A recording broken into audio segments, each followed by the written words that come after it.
राधे दोस्तों और हर हर महादेव। एक बार फिर से आप सभी का स्वागत है मेरे YouTube चैनल पर और एक नई ताज़ी वीडियो में। यूँ तो हर साल केदारनाथ के कपाट 6 महीने के लिए खुलते हैं और बंद होते हैं और लाखों श्रद्धालु करोड़ों श्रद्धालु दर्शन करने आते हैं। इस वीडियो में हम केदारनाथ यात्रा और बद्रीनाथ की यात्रा दोनों यात्रा एक साथ कैसे करेंगे तो बताते हैं, और खाने पीने, रहने, रजिस्ट्रेशन से सभी संबंधित संपूर्ण जानकारी इस वीडियो में हम जानेंगे। केदारनाथ यात्रा को हम कब और कम खर्च में कैसे कर सके और बद्रीनाथ यात्रा को भी हम कैसे और कम खर्च में कर सके, तो दोनों धाम एक साथ कैसे प्लान करें और क्या क्या हमें दिक्कतें आएगी, सब चीज़ हम इस वीडियो में शेयर करेंगे। ताज़ा मौसम की जानकारी केदारनाथ धाम में क्या है, तो इन सभी बातों में की चर्चा हम करेंगे। तो बढ़ते हैं वीडियो में आगे। अगर आप भक्तों को मेरी वीडियो दी गई जानकारी अच्छी लगी तो लाइक शेयर सब्सक्राइब जरूर करिएगा और बढ़ते हैं हर हर महादेव का नारा लेके।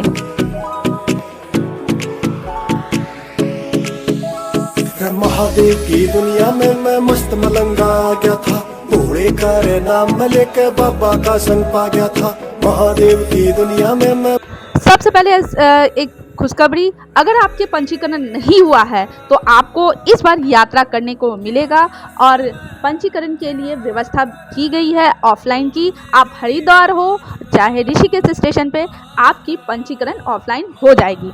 हरिद्वार से केदारनाथ की यात्रा 244 किलोमीटर की दूरी पर है। हरिद्वार तक आप अपने सिटी से ट्रेन या बस तक आ सकते हैं। हरिद्वार से केदारनाथ मंदिर जाने के लिए सोनप्रयाग से रेगुलर बस चलती है जिसका किराया आपको एक व्यक्ति का 700 से 800 रुपये के आसपास होता है और इसमें के समय लगभग 8 से 10 घंटे का लग जाता है। सोनप्रयाग के लिए हरिद्वार से सुबह 3 बजे स्टार्ट हो जाती है सारी बसें, इसीलिए सुबह सुबह आप हरिद्वार से बस पकड़ लीजिए और यात्रा करने के लिए निकल चलिए। और ख़ास करके ध्यान रखिए कि आप यात्रा में रात में कभी भी अपनी यात्रा ना करें केदारनाथ की, क्योंकि रात में टेम्परेचर काफ़ी डाउन हो जाता है और यात्रा करने में काफ़ी कठिनाइयों का सामना करना पड़ता है। इसीलिए आप अगर रात में यात्रा अगर कर रहे हैं तो अपनी यात्रा को रोक के टेंट में रुक जाइए, क्योंकि जगह जगह पे आपको टेंट की व्यवस्था भी रहती है। आप अपनी यात्रा वहाँ पे रोक के टेंट में रुक सकते हैं और उसके बाद सुबह अर्ली मॉर्निंग आप अपनी यात्रा स्टार्ट करिए, क्योंकि केदारनाथ में जैसे जैसे आप ऊपर जाते हैं तो टेम्परेचर डाउन होते जाता है। तो आप भक्तों को ये सुझाव दूंगी कि कभी भी यात्रा आप रात में ना करें। बात करें कि केदारनाथ धाम पहुंचने के लिए आप कैसे जाएं, क्योंकि केदारनाथ में सभी होटल और जितनी भी अभी टेंट की व्यवस्था है मई जून में काफ़ी फुल रहती है, भरी रहती है। मनमानी ढंग से अपनी रेट लेते हैं। घोड़े पिट्ठू पालकी की भी अब बात कर ले तो सभी की रेट हाई रहती है। तो आप यात्रा का प्लान या तो जून जुलाई अगस्त में करिए या तो अक्टूबर नवंबर में करिए, मेरी सुझाव है बस। और भोलेनाथ की मर्जी, भोलेनाथ जब किसको बुला ले कोई नहीं जानता। तो बढ़ते हैं वीडियो में आगे। बात करें केदारनाथ पहुंचने के लिए आप हरिद्वार ऋषिकेश पहुंच जाइए और अपनी यात्रा शुरुआत कर सकते हैं। इन तीनों जगह से आप केदारनाथ की यात्रा बस की सेवा उपलब्ध मिल जाती है आपको, लेकिन सबसे बेहतर तरीका आपको हरिद्वार से है। केदारनाथ की यात्रा करने के लिए आपको सबसे पहले हरिद्वार आना पड़ेगा और हरिद्वार में केदारनाथ की यात्रा वहाँ से 240 किलोमीटर पड़ती है। बस हरिद्वार से सुबह सुबह अर्ली मॉर्निंग सोनप्रयाग के लिए निकल जाती है और वहाँ से आपको 700-800 रुपये के करीब किराया लगता है। आप कोशिश करिए कि हरिद्वार आप एक दिन पहले पहुँच जाएं और टिकट अपना करवा लें, क्योंकि उसके बाद टिकट फुल हो जाती है और यात्रा करने में बहुत दिक्कत हो जाती है। हरिद्वार में स्टे करना होगा, इसीलिए आप ध्यान दीजिए कि जिस दिन आप हरिद्वार पहुँचे हैं उसी दिन शाम को जाइए और सोनप्रयाग वाली बस की टिकट ले लीजिए, क्योंकि केदारनाथ धाम की यात्रा जो सीजन का समय होता है ना, उस समय काफ़ी टिकट की फुल जाती है और मनमाने ढंग से उस समय आपसे टिकट का किराया, बस का किराया लेते हैं। तो इस चीज़ का ध्यान जरूर रखिए। हरिद्वार से आप अपनी यात्रा कर सकते हैं या तो आप सामने नज़दीकी आपको देहरादून, अगर आप अपने स्टेट से आ रहे हो तो देहरादून में आपको देहरादून नज़दीकी एयरपोर्ट है, जहाँ से केदारनाथ जाने के लिए आपको देहरादून एयरपोर्ट उतरना पड़ेगा और वहाँ से टैक्सी आपको सीधा सोनप्रयाग ले जाती है।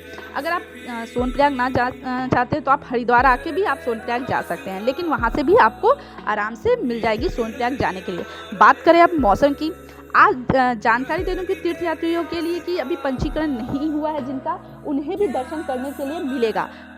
और कोविड की गाइडलाइन जारी कर दी गई है। इसमें सबसे पहले आपको केदारनाथ का मौसम की जानकारी दे दूँ। मौसम के दौरान यात्रा में मौसम कैसा रहेगा बता दूं कि आप सभी अगर केदारनाथ यात्रा करने आ रहे हैं, आपको पता ही होगा कि कपाट 25 अप्रैल को खुल रही है, सुबह के 6:20 में खुल जाएगी। तो आपको बता दूं कि अगले 3 से 4 दिन तक यात्रा ट्रैक पे काफ़ी बर्फबारी आपको देखने को मिलेगी और केदारनाथ परिसर मंदिर के पास भी काफ़ी स्नोफॉल मिलेगा। तो आप अगर आ रहे हैं तो खास करके अपने साथ गर्म कपड़े लेकर ज़रूर आइए। अगर आपको मेरी दी गई जानकारी अच्छी लग रही होगी तो चैनल को सब्सक्राइब जरूर करिएगा और लाइक शेयर जरूर करिएगा। कोविड की बात कर ले, कोविड की गाइडलाइन अभी जारी कर दी गई है। अगर आपको पहले से किसी की बीमारी है तो डॉक्टर से बिना सलाह लिए आप यात्रा ना करें और कोविड के नियम का कुछ पालन भी करिए। बात कर लेते हैं स्टे की। तो आपको मंदिर के पास काफ़ी मतलब होटल टेंट वगैरह मिल जाएगी रहने के लिए, लेकिन काफ़ी आपको महंगी भी पड़ेगी। इसीलिए आप कोशिश करिए कि मंदिर से कम 1 से 2 किलोमीटर की दूरी पर अगर जो टेंट लगती है उसी में जाकर आप रुकिए। आपको यहाँ से दिख रहा होगा मंदिर कितना सामने आपको नज़र आ रहा होगा और चारों तरफ ग्लेशियर से घिरा हुआ, पहाड़ों से घिरा हुआ है और मंदिर बीच में है। तो वहाँ पर मंदिर के पास में काफ़ी ठंड पड़ जाती है और कोशिश करिए कि आप शाम में जैसे अगर मंदिर में आरती के पास जा रहे हैं दर्शन करने के लिए तो थोड़ी पहले आ जाइए, क्योंकि मंदिर में जब आरती होती है ना तो काफ़ी जनसंख्या बढ़ जाती है। वहाँ पे सभी लोग आरती में सम्मिलित होना चाहते हैं तो काफ़ी रश हो जाती है और भीड़ काफ़ी बढ़ जाती है। तो कोशिश करिए कि थोड़ा पहले आके आप आरती में सम्मिलित हुए। शाम के 6 बजे के करीब आरती हर शाम में होती है केदारनाथ की, जब कपाट खुल जाते हैं तब, और वहाँ पे अच्छे से आप दर्शन कर सकिएगा। तो आप भक्तों को मैं बता दे रही हूँ कि अगर रश से बचना है, अगर भीड़ भाड़ से बचना है तो आप अप्रैल मंथ में यात्रा ना करिए। आप जून जुलाई के समय में आप यात्रा करिए या तो अक्टूबर नवंबर में यात्रा करिए, क्योंकि अप्रैल में कपाट जब खुलते हैं तो काफ़ी भीड़ आती है। सबसे पहले तो हरिद्वार से और दिल्ली जो नज़दीक है, नज़दीकी एरिया से काफ़ी भीड़ उठ के आती है और रश काफ़ी बढ़ जाता है। तो और उस समय कपाट खुलने का रहता है तो व्यवस्था भी आपको पूरी तरह से नहीं मिलेगी। तो कोशिश करिए कि आप जुलाई अगस्त में करिए। जुलाई अगस्त में भी हल्की बारिश रहती है तो आप अक्टूबर नवंबर की यात्रा करने की कोशिश करिए। तो मेरी दी गई जानकारी आपको अगर अच्छी लग रही होगी तो चैनल को सब्सक्राइब करिएगा, लाइक कीजिएगा, शेयर कीजिएगा और मेरे साथ चैनल में बने रहिएगा। शुरू से अंत तक मैं आपको डोली यात्रा आपको लाइव दिखाऊंगी इस चैनल पर। तो मेरे साथ आप बने रहिएगा। केदारनाथ की हर छोटी से छोटी जानकारी मैं आपको संपूर्ण जानकारी दूंगी।